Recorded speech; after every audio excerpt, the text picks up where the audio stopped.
Bonjour. Aujourd'hui, je voudrais vous présenter l'histoire de l'illustration du roman d'Alexandre.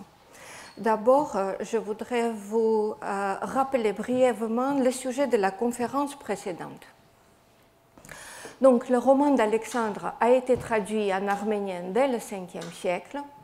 Le roman d'Alexandre est la seule traduction arménienne d'une œuvre de caractère profane. L'attention accordée à cette œuvre avait des raisons idéologiques et était motivée par la lutte contre l'expansion des Perses. Le roman d'Alexandre a été populaire dans les cercles cultivés. Dans l'historiographie arménienne des 5e et 12e siècles, Alexandre est mentionné d'abord comme vainqueur de Darius et de l'Empire perse, mais aussi comme un héros exemplaire et le modèle d'un souverain idéal dont les exploits sont souvent comparés à ceux des rois arméniens. Ensuite, on a vu une particularité importante qui caractérise la version arménienne du roman. À compter du XIVe siècle, on ajoute au texte des poèmes moralisants appelés kapha. Sous forme de commentaires des différents épisodes du texte, ces kapha présentent Alexandre comme un paradigme des vertus du souverain chrétien. Les kapha incorporent au texte en même temps que les images, et cette modification avait des raisons idéologiques. Donc, on a vu tout ça la dernière fois. Voyons maintenant les manuscrits enluminés. Parmi les quelques 80 manuscrits arméniens du roman d'Alexandre du pseudo-Callisthène, 13 sont illustrés. Le cycle développé qu'il offre, composé d'environ 120 miniatures, constitue le seul grand cycle profane de l'art médiéval arménien. Le plus ancien manuscrit date du XIVe siècle. C'est ça.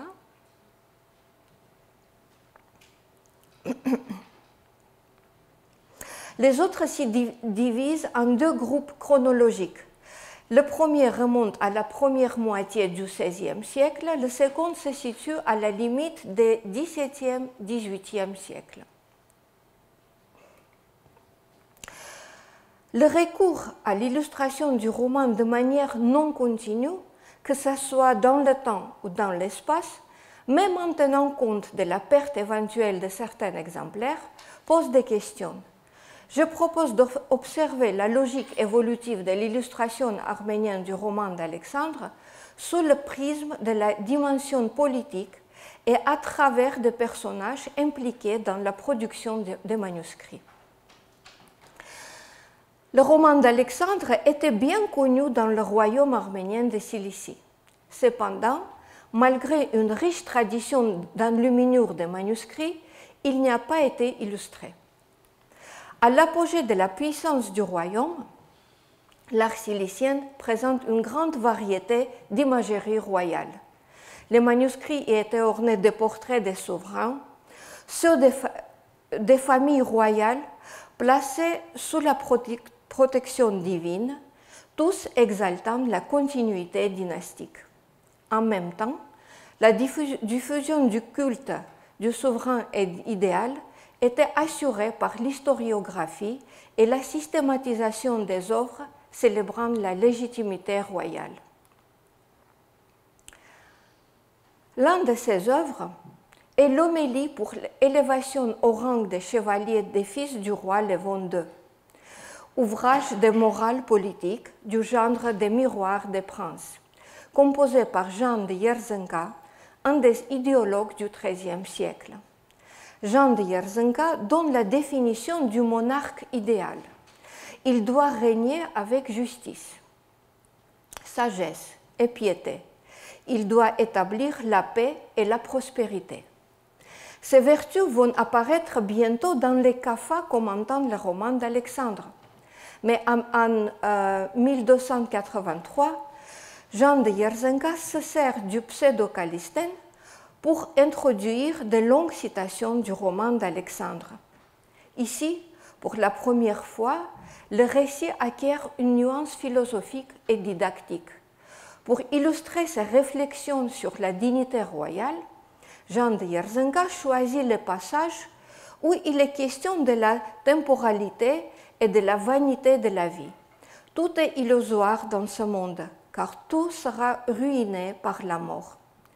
Ces accents lyriques et peu héroïques sont probablement dus au pressentiment de la décadence prochaine du royaume arménien de Cilicie au début du XIVe siècle. C'est précisément dans la première moitié du XIVe siècle qu'apparaît le plus ancien exemplaire illustré du roman d'Alexandre, dont on ignore le lieu et la date exacte d'exécution. Copié par le scribe Nersès, le manuscrit est richement orné de 112 enluminures occupant une partie ou la totalité de la page. Sa datation s'appuie sur le style des enluminures et sur le fait que le manuscrit est contemporain de Khachatur Kecharetsi, prieur du monastère de Kecharis, qui a vécu entre 1260 et 1330 et qui, d'après le colophone, aurait révisé le texte arménien du roman.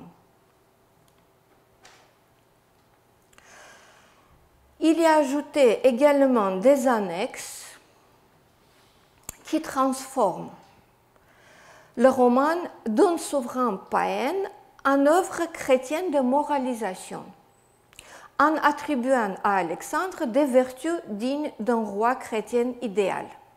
Quelques 150 kapha, un prologue, 4 lamentations rhétoriques sur la maladie et la mort d'Alexandre appelées Étopée, Bararnutsun, et un texte appelé Tanorinakan, qui s'étend au sens d'économie.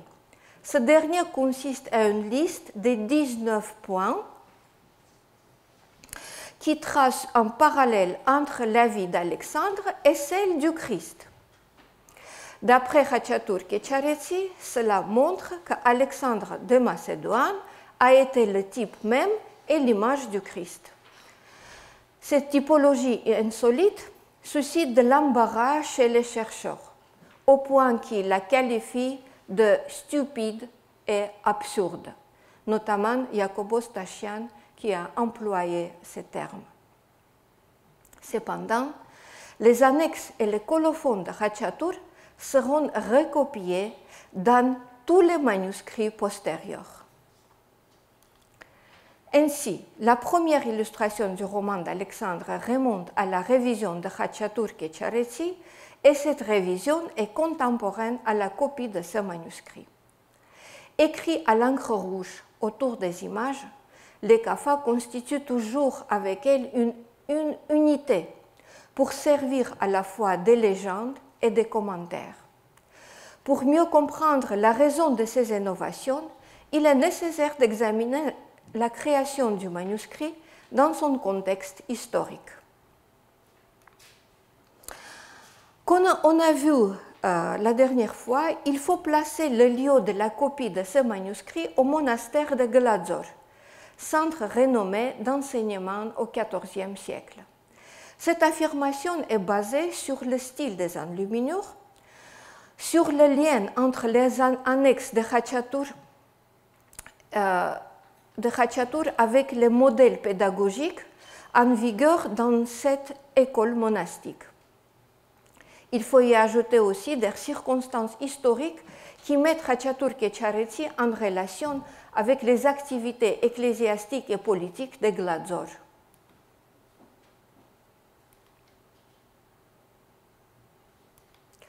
Le XIVe siècle est marqué par une crise politique.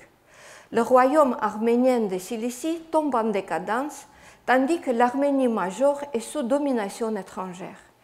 Depuis la fin du XIIIe siècle, grâce aux relations diplomatiques avec les Mongols, les représentants des dynasties princières d'Arménie majeure parviennent à contrôler la vie intérieure du pays. Le prince proche Kharbakian du Vayod Dzor est un personnage d'une renommée légendaire.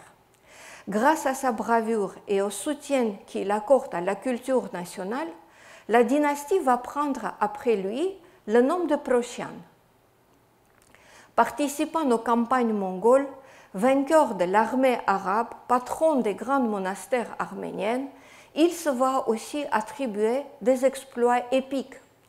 Des légendes et des chants populaires circulent autour de lui et de son épée magique, le dépeignant comme roi et protecteur du pays.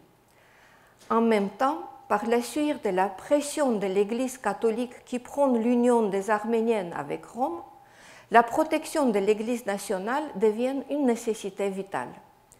Dans les conditions de l'absence de souveraineté, les représentants des maisons princières mettent leurs terres sous la juridiction des établissements monastiques en plaçant à la tête de ces monastères un de leurs proches parents. L'Église ajoute progressivement à ses activités spirituelles la responsabilité des affaires intérieures de la nation. C'est précisément cette situation qu'on observe au début du XIVe siècle au monastère de Glazor, ainsi qu'au monastère de Kecharis, dont Khachatur était le prieur, établissement situés tous les deux dans le domaine de Proshan et sous leur patronage.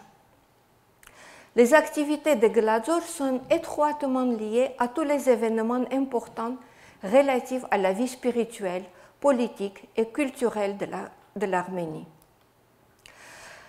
C'est de ce milieu qui est issu Khachatur Kecharetsi, représentant de la dynastie de Proshan, qui participe activement à la vie intellectuelle et idéologique de Glazor. En 1295, il signe avec les autres représentants de la noblesse arménienne une pétition anti-latine composée par Stepanos Orbelian, évêque et historiographe. En 1219, c'est sur sa recommandation et sa demande impérative que le même Stepanos Orbelian écrit son poème patriotique Lamentation sur Etchmiadzin, où il loue le passé de son peuple et pleure la perte de la royauté. Il dit dans son poème « Où sont les princes d'autrefois? Où sont les rois du passé ?» Cette lamentation représente une sorte d'étopée ou de prosopopée, puisqu'elle est prononcée au nom d'Etchmiadzin, centre religieux des Arméniens où naquit le christianisme arménien. Ce genre d'étopée, on a déjà vu dans la rédaction du roman Alexandre par Khachatur Kecharetsi. Mais cet poème manifeste aussi un autre thème littéraire. Ce thème, dont les phrases commencent par la question « Où sont ?», est connu dans la littérature sous le mot Ubisunt. Ce thème a sa source dans la Bible, mais elle a été également répandue dans l'Antiquité grecque-romaine. Ce thème a connu une grande diffusion au Moyen Âge lorsque l'auteur s'interroge sur la mort des grands du temps passé. En Arménie, les premiers exemples datent du Xe siècle et du début du XIe siècle, époque qui coïncide avec l'atmosphère eschatologique de l'an 1000 et la chute du royaume des Bagradides et l'invasion des Turcs seldjoukides. Aristakès Lastivertsi, historiographe du XIe siècle, écrit dans son histoire: Où sont les trônes de nos rois? Où sont les légions de leurs troupes qui étaient groupées devant eux comme des nuages? Où est notre grand et merveilleux trône pontifical?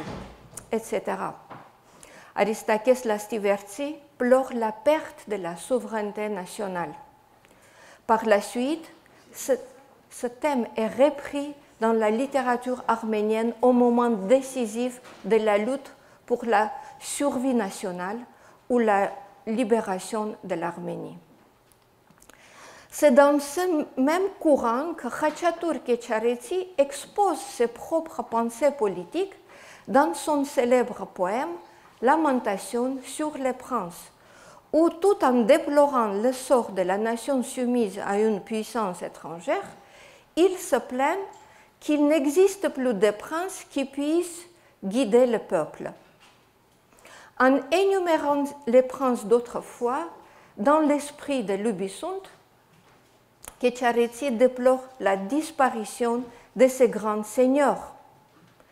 Il chante les louanges de son ancêtre proche, ornement des cavaliers, et celui qui mettait en poussière les portes de fer, faisant allusion à ses exploits épiques.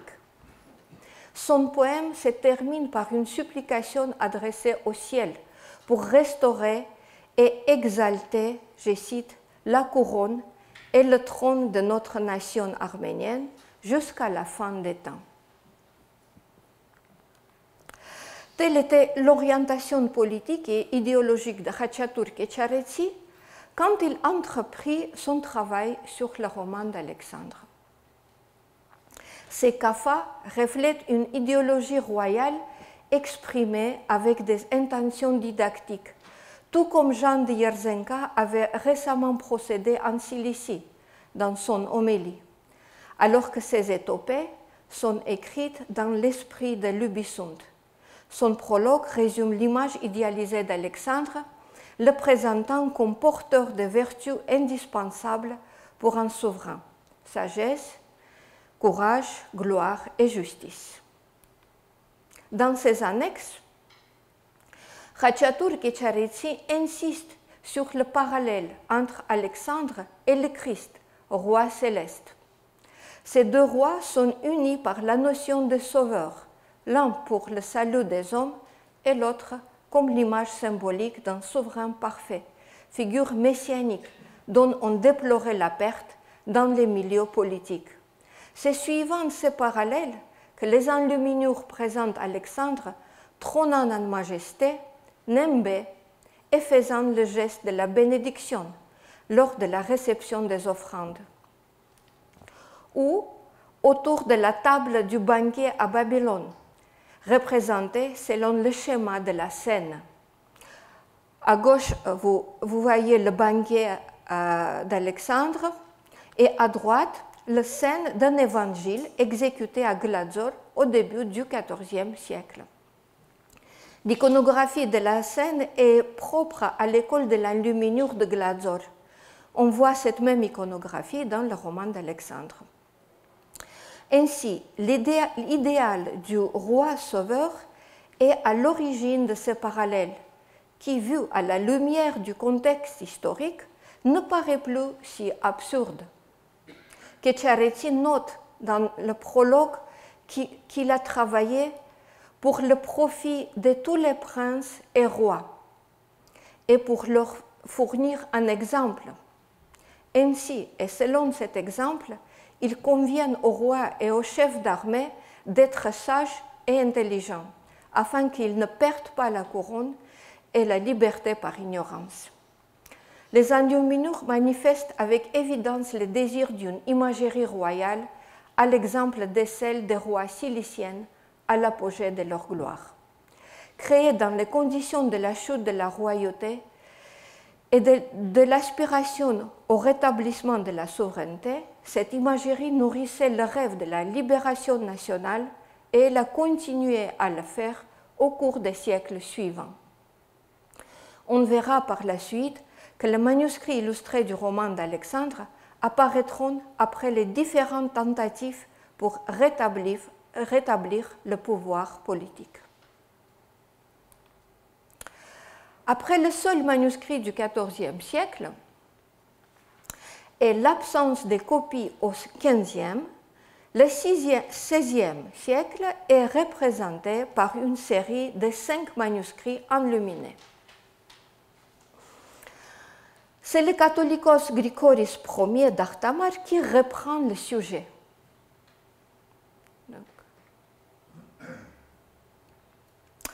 Grigoris avait reçu son trône pontifical par droit héréditaire, en vigueur au Catholicosat d'Artamar depuis le XIIe siècle, selon lequel le siège pontifical d'Artamar revenait de droit aux descendants du roi Gagik Artruni, fondateur du royaume du Vaspurakan au Xe siècle. Au XVe siècle, les catholicos d'Artamar participaient activement à la vie politique du pays. Ils cherchaient les moyens de restaurer la souveraineté et la royauté du Vaspurakan. Grâce à leur effort, en 1466, Sambat, représentant de cette maison princière, a été proclamé héritier légitime des rois Artsuni et sacré roi du Vaspurakan. Les enluminures des manuscrits témoignent de ces événements et nous présentent une imagerie royale. Dans 2 rituels illustrés, on voit la scène du couronnement du roi Sambat. Les colophons des manuscrits du Vaspurakan décrivent avec enthousiasme cette tentative de restauration du glorieux passé de la maison des Artsuni. Sambat fut sacré roi, de même que son ancêtre Gagik, car depuis longtemps le peuple arménien n'avait pas eu de roi. Toutefois, un an plus tard, cette nouvelle royauté a été supprimée par les gouverneurs turcomans. Bien qu'avortée, cette tentative témoigne de la vitalité de l'idée de souveraineté arménienne. Les colophons des manuscrits exécutés à Artamar le nomment longtemps encore siège royal, tandis que la hiérarchie ecclésiastique perçoit le droit héréditaire du pouvoir par la mise en valeur des liens de parenté et d'une ascendance bien établie. Le catholicos Grigoris Ier est considéré comme petit-fils du roi Sambat. Au début du XVIe siècle, l'époque où vivait le catholicos Grigoris, l'Arménie se transforme en champ de bataille où l'Iran safavide et la Turquie ottomane s'opposent pendant plus d'un siècle. Liée au massacre des Arméniens, une série de visions rédigées à cette époque prédit la perte des Arméniens par les suppôts de Satan, les Perses. Certains scriptoria du Vaspurakan, notamment ceux de Baresh, ville située au sud-ouest du lac de Van, s'engagent dans la défense de la foi et de la tradition nationale. On observe l'apparition d'œuvres historiographiques illustrées, auparavant exceptionnelles, qui ont des objectifs éducatifs, aussi en lien avec l'opposition à l'union avec Rome, et qui relèvent alors de l'intention de préserver l'identité arménienne. C'est à cette école de Baresh qu'on doit des images de certains épisodes de l'histoire d'Arménie. L'histoire d'Agatange, c'est l'histoire de la christianisation de l'Arménie, la bataille d'Avaraj, bataille entre les Perses et les Arméniens en 451, suite à laquelle les Arméniens ont réussi à assurer leur indépendance religieuse. Voici par exemple l'image de la bataille d'Avaraj dans un hymnaire. Vous voyez à gauche l'armée des Perses avec des éléphants et l'armée arménienne avec le commandant Vartan Mamikonian en tête. En 1514, Karapet, moine à Baresh, compose sa lamentation sur les incursions du char Ismaël. Décrivant les malheurs entraînés par ces incursions, il aspire à la venue d'un roi sauveur en le mettant en parallèle avec Alexandre le Grand. Je crois, que celui qui est né à une heure propice, comme Alexandre le Grand, renversera cet ennemi et soumettra nos adversaires. Le recours au roman Alexandre reste toutefois l'apanage de la noblesse sacerdotale. C'est ainsi qu'on le voit apparaître au Catholicosat d'Artamar. Descendant de la maison princière des Artsuni, peintre et poète Grigoris Ier a réalisé 2 exemplaires illustrés du roman d'Alexandre. En 1526, il commande pour lui-même la copie du texte avec les kafas de Khachaturk et Charitsi.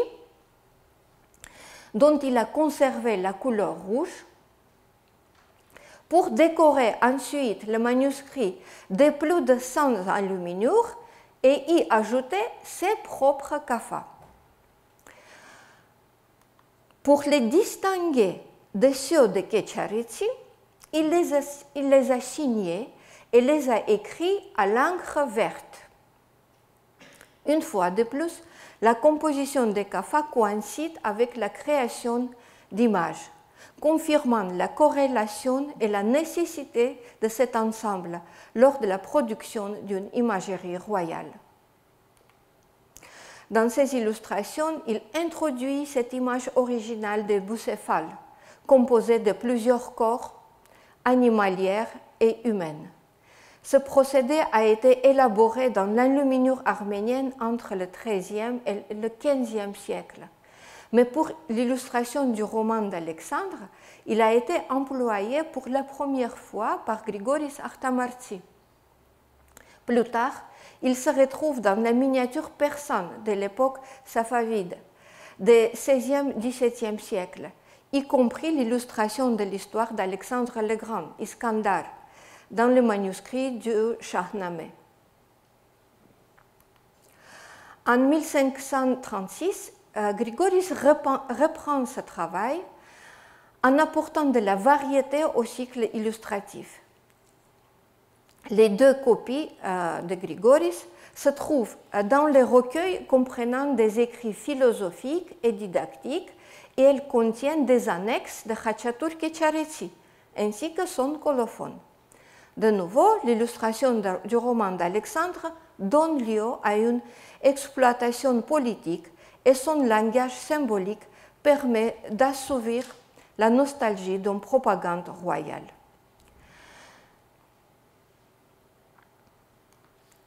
Quant aux enluminures du roman par Grigoris Ier, on peut dire qu'elles sont inspirées par l'enluminure de la région, mais aussi par les reliefs de l'église de la Sainte-Croix, construit au Xe siècle par son ancêtre, le roi Gagik Artsruni. Cette église est couverte d'un décor sculpté dont la représentation manifeste des affinités stylistiques avec les enluminures de Grigoris Artamartsi. D'ailleurs, l'histoire de la maison des Artsruni, écrite au Xe siècle par Tovma Artsruni, représentant de cette famille princière, compare à la ville d'Alexandrie les constructions du roi Gagik sur l'île d'Artamar et notamment l'église de la Sainte-Croix. Les deux copies suivantes du roman d'Alexandre sont réalisées par le disciple de Grigoris Artamartsi, l'évêque Zakaria Gnunetsi, peintre et poète comme son maître.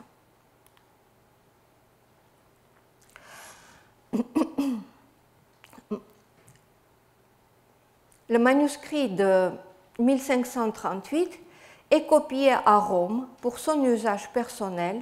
Il est conservé au Matenadaran. Vous voyez à gauche Alexandre poursuivant Darius et à côté la mort d'Alexandre.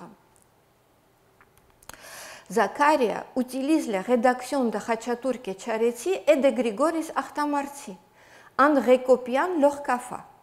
Et il y ajoute les siennes, donnant ainsi une forme définitive à la version arménienne du roman d'Alexandre. Dans ces copies, chaque reprise des poèmes porte l'indication de l'auteur, à savoir Khachatur, Grigoris, Zacharia. Voici c'est Khachatur et Grigoris.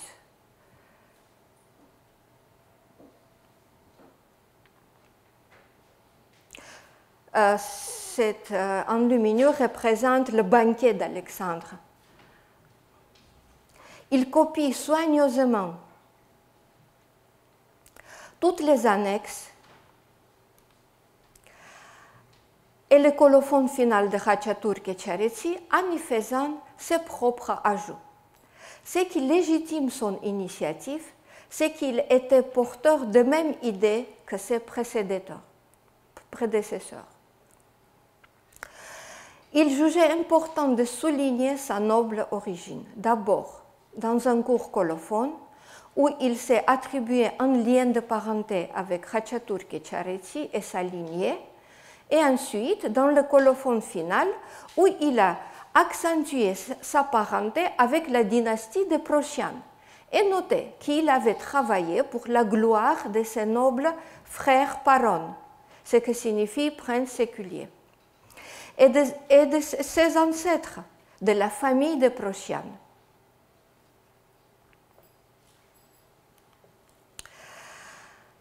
Alors, encore quelques images de ce manuscrit.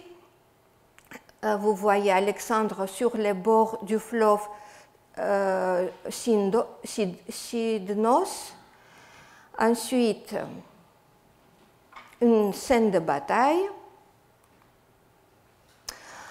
Voilà, dans sa lettre adressée à sa mère et à son maître Aristote, Alexandre décrit des êtres fantastiques, des bêtes féroces à 6 pattes et à plusieurs yeux, des hommes sans tête.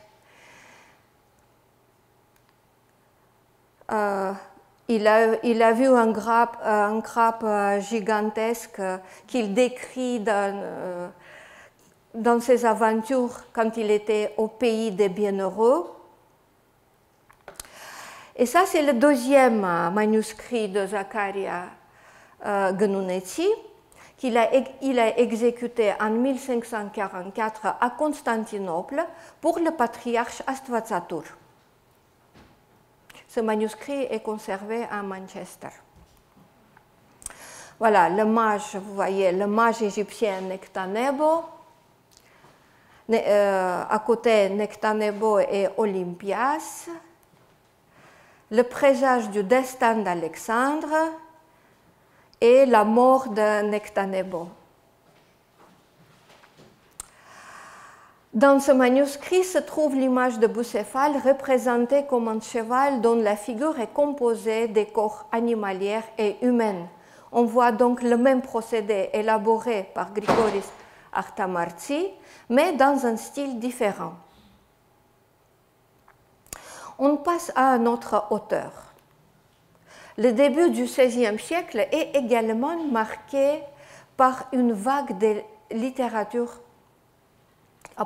apocalyptique. C'est dans ce contexte qu'il faut examiner les recueils de 1535, copiés et illustrés par Hovasap Sebastati pour son propre usage, comprenant le roman d'Alexandre, accompagné des kafa de ses prédécesseurs ainsi que des annexes de Khachaturi Kecharetsi. Malheureusement, on ne connaît que très peu de choses sur cet érudit, hagiographe, poète, scribe et miniaturiste.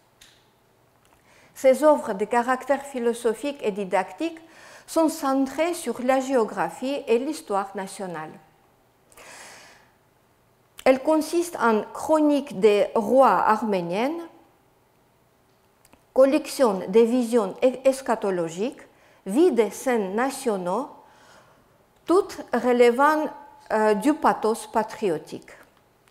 Le poème sur Moucher Mamikonian, héros du IVe siècle, écrit dans le genre des lamentations, est incorporé au même recueil que le roman d'Alexandre et manifeste avec lui des correspondances textuelles précises lorsqu'il s'agit des descriptions des batailles contre les Perses, de la figure héroïque de Moucher Mamikonian ou de son cheval.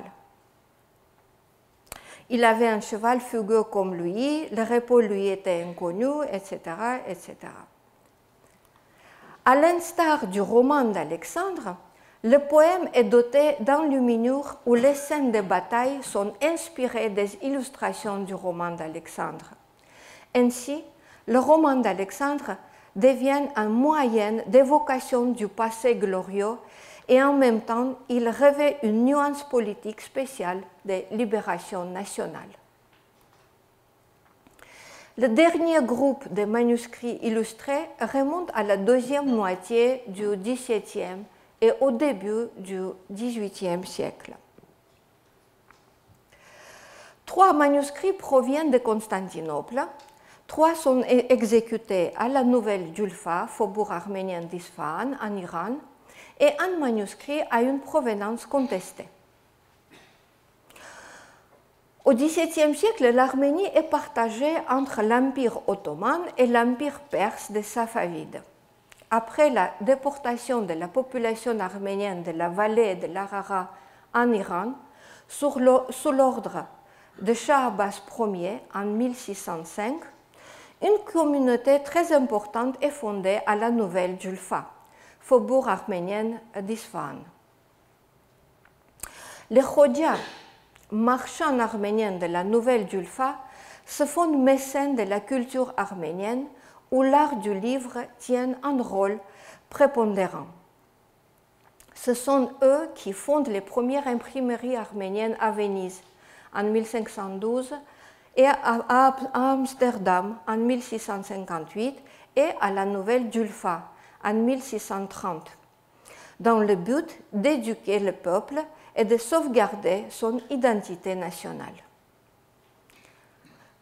La société arménienne se modifie profondément en donnant lieu à l'apparition d'une couche urbaine de marchands arméniens installés de la Nouvelle Julfa jusqu'à Constantinople. Sous l'égide du patriarcat arménien, Constantinople devient le foyer culturel arménien occidental par excellence. La dernière reprise du roman d'Alexandre répond à la question qui nous intéresse, le cycle visuel d'une souveraineté idéale comme expression d'une orientation politique. Importants centres culturels, Constantinople et Isfahan sont aussi à cette époque des centres du mouvement national arménien de libération. Dans la deuxième moitié du XVIIe siècle, les revers des États iraniens et turcs nourrissent l'espoir de l'indépendance arménienne. L'élite ecclésiastique et séculière de la Nouvelle Julfa, ainsi que celle de Constantinople, rêve de libération nationale et fonde son attente sur une intervention des puissances occidentales.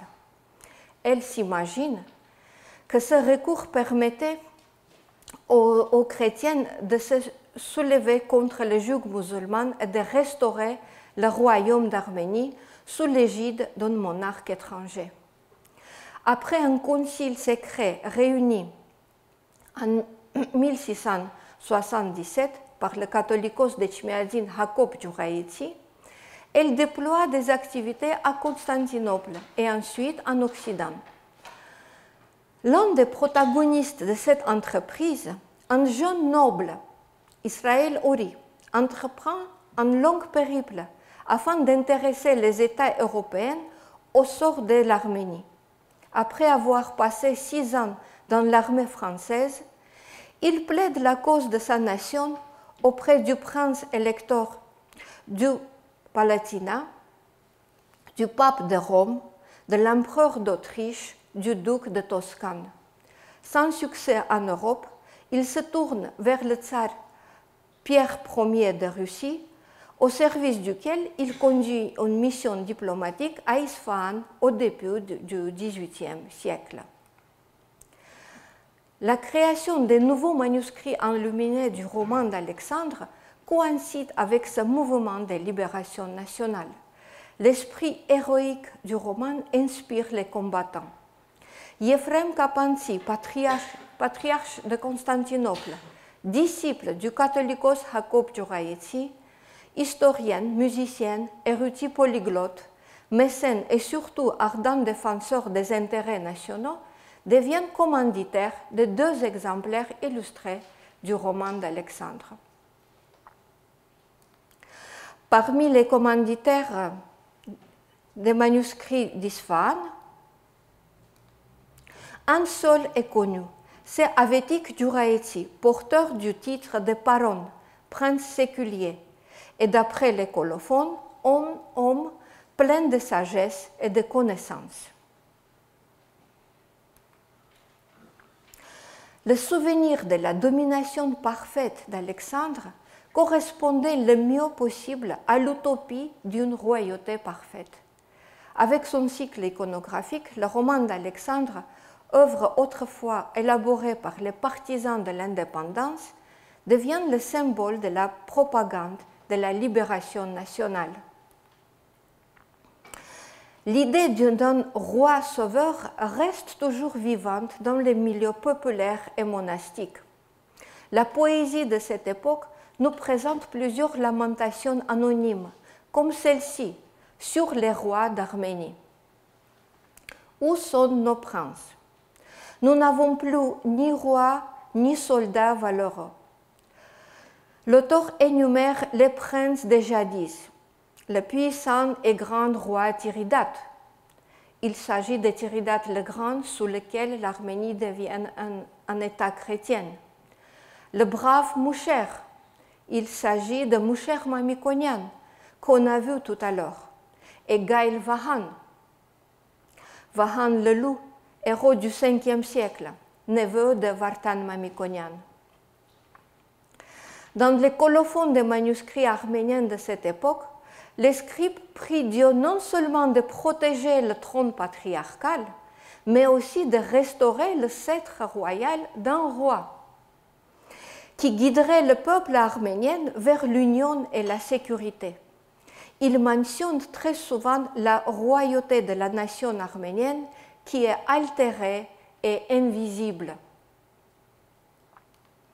Ces formules évoquant une royauté imaginaire sont si fréquentes qu'un missionnaire carmélite, Pater Philippe, ayant visité Isfahan dans les années 1620, écrit dans sa relation de voyage que les Arméniens qu'il avait rencontrés pendant son voyage avaient un roi secret, descendant de l'ancienne race des rois arméniens, et que leur patriarche l'avait sacré secrètement.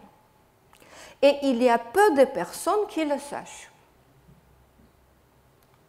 À cette même époque, Henrikus Brenner, orientaliste finlandais, qui accompagnait l'ambassadeur de Suède en Perse, mentionne dans une lettre la vision du catholicos Saak Partev du 5e siècle concernant la chute de la maison royale des Arsacides. Selon cette vision, les Arméniens perdront leur royauté comme un châtiment devant de leur éloignement de la vraie foi. Le peuple sera soumis au pouvoir des ennemis étrangers et sera dispersé dans le monde entier, tout comme les Juifs qui jadis étaient le peuple élu de Dieu. Brenner écrit sur la croyance des Arméniens que Dieu leur enverra un roi européen qui rétablira la paix dans leur pays. Maintenant, les Arméniens attendent ce roi européen comme les Juifs attendent le Messie.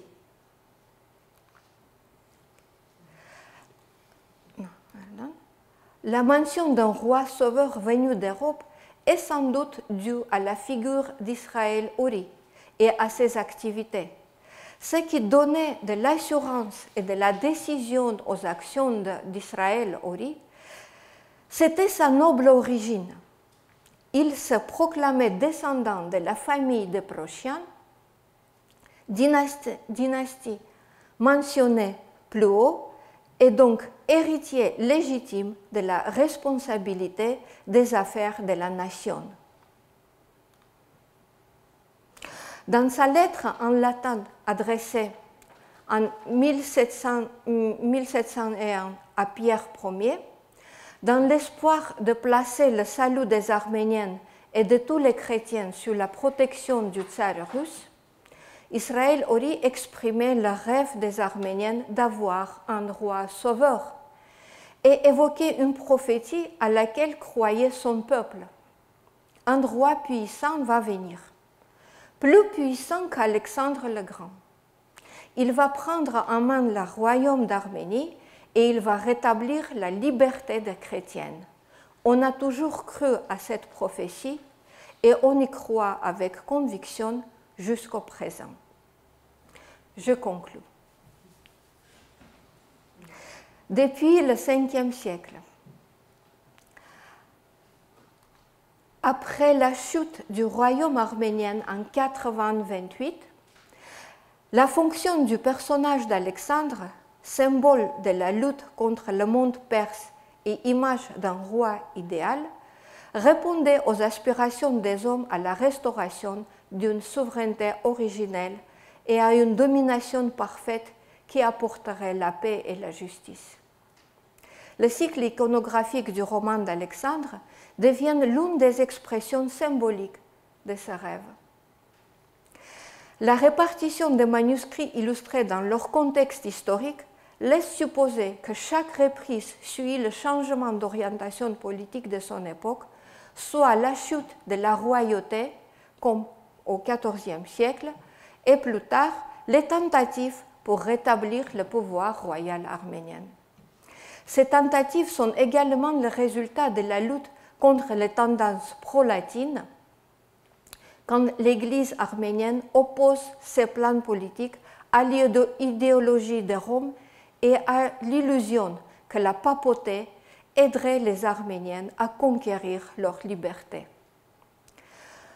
Contrairement aux exemples byzantins et européens, répondant à une volonté d'exploiter la figure du conquérant pour une propagande royale, en Arménie, l'intérêt pour l'illustration du roman d'Alexandre s'est manifesté dans les périodes de décadence et de crise politique, marquées par les lamentations sur le sort de la nation.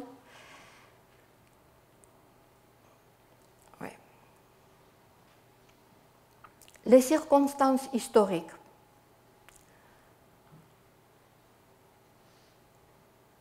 Les circonstances historiques, en dissipant l'attente d'un roi réel, donnent lieu à une attente messianique qui s'insère dans un contexte eschatologique. Dans leur effort pour concilier le conquérant païen avec l'image du Christ, les auteurs tentent de créer l'image d'un roi sauveur. C'est dans ce concept du roi sauveur que l'image d'Alexandre, soutenue par les écrits incorporés dans le texte du roman, acquiert les traits du Messie de la fin des temps, cédant la place à une iconographie chrétienne. Une enquête sur les personnalités impliquées dans la production des manuscrits illustrés montre que le recours à la figure d'Alexandre et par conséquent la création de l'imagerie royale a toujours été l'apanage de l'élite ecclésiastique ou laïque. Dans la plupart des cas, il s'agit des descendants des familles princières arméniennes dont l'influence idéologique se reflète dans le langage artistique. Merci pour votre attention.